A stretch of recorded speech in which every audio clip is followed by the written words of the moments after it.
Gospa Maja Vajs, vi ste naredili še korak dlje. Po literarnem delu, osnovanem na resnični zgodbi, ste posneli film. V mislih imam seveda Angelo Vodej in Skriti spomin. Zakaj, kaj vas je navdušilo, da ste se odločili za ta korak?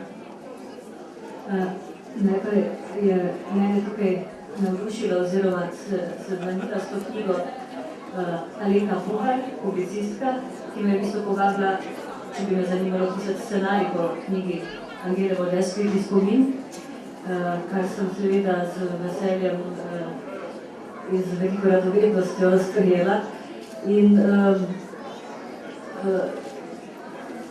lahko rečem, da pisati scenarij po knjigi Angele Vodej Skriti spomin ni bilo tako enostavno, zaradi tega, ker gre v bistvu bolj za imenitno osebno pričevanje, ampak predvsem tudi za nekako esejistično pisanje, torej konkretno zelo politično knjigo in potem za ta prenos te zelo politične, zelo zamočane zgodovinske zgodbe v mediji, kot je televizija. Torej v mediji, kjer naj bi bila zgodba s tako kompleksno vsebino, kot je Skriti spomin, razumljena in razumljiva.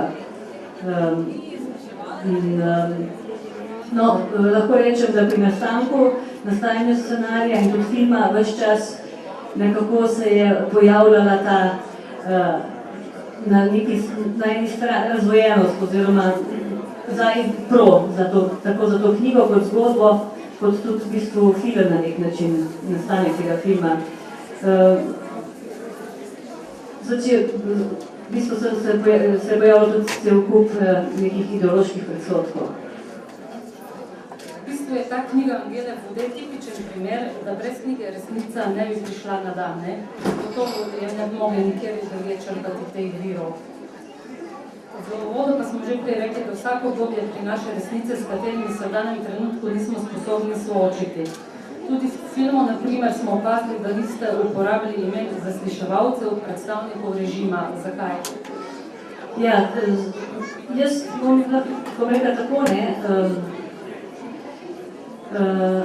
Jaz bi seveda tudi ta imena uporabila, če bi bilo to možno. Bom rekla, producent tega filma TV Slovenija in pravna služba je tukaj jasno povedala, da pri uporabi imen, ne glede na to, da temeljijo na pričevanju na knjigi, lahko pride do velikih zapletov, da v bistvu mi potrebujemo za vsakega, torej nastopajočega v tej knjigi dovoljenje, torej če je živ še njegovo dovoljenje, če ni živ, potem dovoljenje potomcev in da na tak način najbrž nikoli ne bomo prišli nikamor naprej, tudi ne v pripovedi te zgodbe.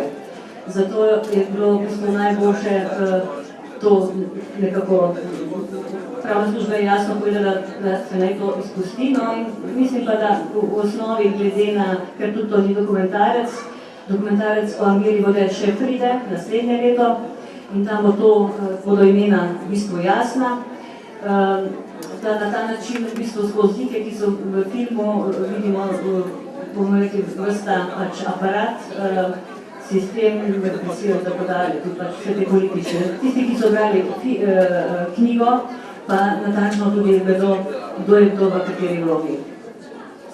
Film je zelo odmeven, tako pozitivno kot negativno. Ste si kdaj rekli, kaj mi je bilo tega treba, mi je bilo kdaj žal? Ne, kot film, meni v bistvu ni bilo žal. Obratno, mislim, da take filme je potrebno delati, potrebovali bi jih več. Tudi mislim, da če je bil možen en tak film, tudi v smislu te produkcije, ki je bila najbolj očitana temu filmu, mislim, da bi se dalo vsako leto tak film narediti, torej zgodovinski. In tako da... Ne, meni ni bilo žal, je bilo pa cel kup komplikacij, takšnih komplikacij, ki bi bile tudi zanimive, recimo, jih popisati v knjigi, recimo kako in kaj sem jaz doživljala potem knjige, potem pa potem celega aparata, ker gre za velik aparat, torej za ogromno ljudi, za uredniško politiko, za cel kup za politiko kot tako, od tega, ali je ta film bilo možno narediti samo zaradi tega, ker je bila takrat na oblasti SDS, in ali temu ni tako, ali je bil ta film, kot smo v medijih čitali, v bistvu propagandističen film za določeno politično opcijo. Cel kup takih stvari je in tudi znotraj moje, kot sem že prej omenila ekipe, se je tudi ta razdvojenost, tako kot imamo razdvojenost našega slovenskega naroda, tudi znotraj tega filma in nastajanja zelo čutila in bila zelo tudi polarizacija, da tudi kar jasna.